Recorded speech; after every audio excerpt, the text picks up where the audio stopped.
they're the ones who keep the tournaments going, that keep the support for Collision going, and yeah, obviously supporting anyone in the Smash community is going to be beneficial for everyone. So yeah, shout outs to you for supporting the Buzzy stream. MattBro, of course, a Ganondorf main who's been putting in some incredible work in these local tournaments, in these Collision tourneys, and certainly everywhere else online. But JTJ, again, Jake, is going to be probably a thorn in the side of this Ganon, you would imagine, but trying to get that command grab again.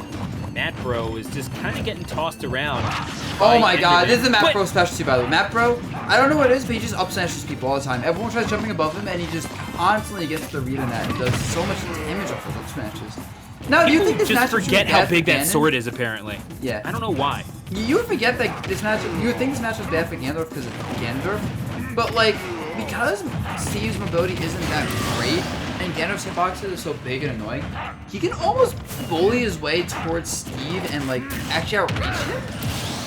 And it's like, Steve almost definitely wins because of the combo game, but it's not one of Ganondorf's hardest matchups, you know? In a game with characters like Samus, Game & Watch, Palutena, you look at Steve and you go,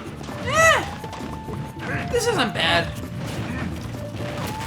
Yeah, but then again, if you're this end Oh of my god! Ooh. Bro. Why did that work? Trying to establish that aerial, but Jake is wise to shield it. And yeah, how much work is that shield going to get in on flat ground if you're Jake? Because I get the feeling if you're MattBro, you have the position, or really have the opportunity to instill enough fear into Jake where He you can had get a to read shield the breaker spot too. dodge, but then space the down smash well enough at all, and then he's the one dying as a result. Are you kidding me? With an up tilt. That is ridiculous, and you gotta love it. I mean, The not side sure, command, gotta MattBro love it. playing around the side really well. He knows that's like a big combo starter for Steve potentially. With that Sega's hit by that one, he's at 65%. Not that Ganondorf cares. He can do 65 in a couple of hits. 100 though, and he just can't find his opening. Obviously, Steve's side B, the blocks is all annoying for him. Ganondorf has to make hard reads, and he's constantly reading the shielding habits from JTJ though, getting so much reward off those side Bs over and over. Yeah, but the fact is, if you're Ganon, you're big enough and slow enough where you're just going to get hit. You get the jump red, and you are going to die with a pickaxe right in the unmentionables.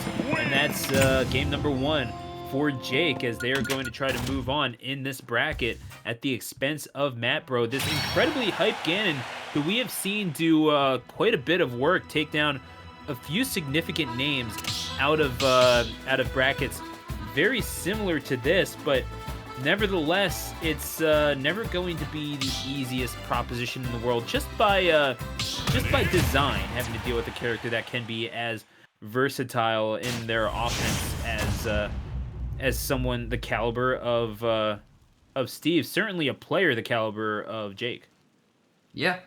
I mean, it's crazy. Like, you talk about like, Jake is built together, like MattBro constantly makes top 64 of online events with Ganondorf. Oh my god! And this is why I want to talk about MattBro, because the king of evil is a king for a reason. Oh, you're telling me that is nuts. Crown me, says MattBro. That is a 0 to death. I mean, I'm the king of darkness. Enderman, you are one of my subjects. MattBro, you gotta believe Oh my that god, the constant constant side B. And the thing is, he's always getting value off the side B. He's not landing the side B's and nothing. He's always getting something off of it. Goodness. Bro, this looks like someone just went out Elite Smash and is trolling right now with Ganondorf and slapping up scrubs. What is going on? You've got to be guys, kidding need a me. clip. That entire game was a clip right there. Yeah, no, that game was the clip. You're right. Hi, Twitter. How are you? So don't forget the Oh. sub to the stream, by the way. Just throwing it out there. Yeah, for real. No, definitely sub to twitch.tv/thebuzz. And So follow totally, that you TV know, announcer. Anyway. Give subs, tier 1 subs, tier 2, tier 3 subs, you know, everything. Just give me your house. Why not? So, yeah, that's 1-1. And Jake wants to get right back into it. None too happy with how that thing ended, but I mean, what do you even make of that if you're Jake? You just kind of have to let that go. Like, okay, whatever, we're just resetting here. Right? Like, yeah, you have to accept. All right, that happens. Not a big deal. It stinks, but well, actually, it is a pretty big deal. We have to just hold that out. 2, 1, go! yeah, I guess you for lack of a choice at the very least. But yeah, in tournaments just like this, wins over Sassy Flygon, Armadillo, Beast, Evidal, and indeed a win, a 2-1 victory in the 4th iteration of this tournament over Sharp. Sharp was playing as Samus in that particular instance. That wound up eliminating Sharp from the tournament in Galaxy Gambit number 4. MattBro is not someone with which to be trifled, and Jake, well, they found that out firsthand last game, with MattBro only suffering 44 points worth of damage after Jake won that game 1 pretty convincingly. Yeah. I mean, it looks like he's taking this game pretty convincingly so far as well. Look at this. Like, MattBro has yet to even touch Jake this game. This game has already gone longer than the last game. I just want to point that out.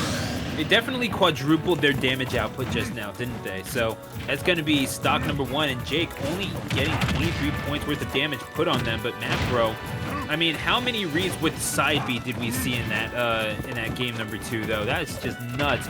Jake not able to work their way out of it, and maybe saying the best defense is a good offense and being a little more expeditious with the jabs. Okay. The set up B, yep, I knew it. There you go. I was like, okay, he's on the platform, he's gonna either shield or jump, cover every option except like the one that isn't that. And you know, most people are gonna panic there, most people are gonna like just want to get away from Ganondorf, and you know, a good Ganondorf player recognizes that. A good Ganondorf player smells fear. Yeah. So you have no, to. but that's the thing, if you're Jake, you kind of see them coming, you realize that that's what they want. I don't know if that was just Jake making peace with their god as Ganondorf just approached to kill them, but I really don't know what else I would do, honestly, if I were Jake has gotten so predictable with these side Bs, and I think like MattBro has been really good this entire set about constantly jumping and challenging the side B from above with a nair and getting so much damage. Those nairs are so hard, and the MattBro almost kills. Oh my! Yeah, no, and the thing is, you are never at a lead when you're up against Ganon, whether you believe so or not. Oh my Looking for the god! top, but The one time he missed. drops a side B read, and he dies for it. Very unfortunate. No, but that's they were just kind of expecting that to be the nuts, but it turns out it's MattBro that's going to get cracked at the expense of Jake. MattBro on their tournament stock right now, and Jake is going to try to take advantage. So much extra credit. Just off of jab. There's a trade with the up B, such a smart trade. Realizes if he goes for that, there's almost no if again for consideration. There's no reason to go for anything fancy. You know how to win this matchup, and frankly, nothing that you could do against the pickaxe of Enderman. They can deploy it, they can run at you, and if you're Ganondorf, you're kind of just at their mercy once you lose that neutral interaction. You are getting carried away with the current, and MattBro is going to wash out of the tournament as a result. Yep, MattBro did a good job of getting like top 32 or something like that. I don't know exactly, but it was a very good run for a local Ganondorf player handling this online. And right now, last time we're waiting for the set this on collision, and we're gonna last one for a tie beat. All right, so we have one more set coming up at some point, but right now we have to stall for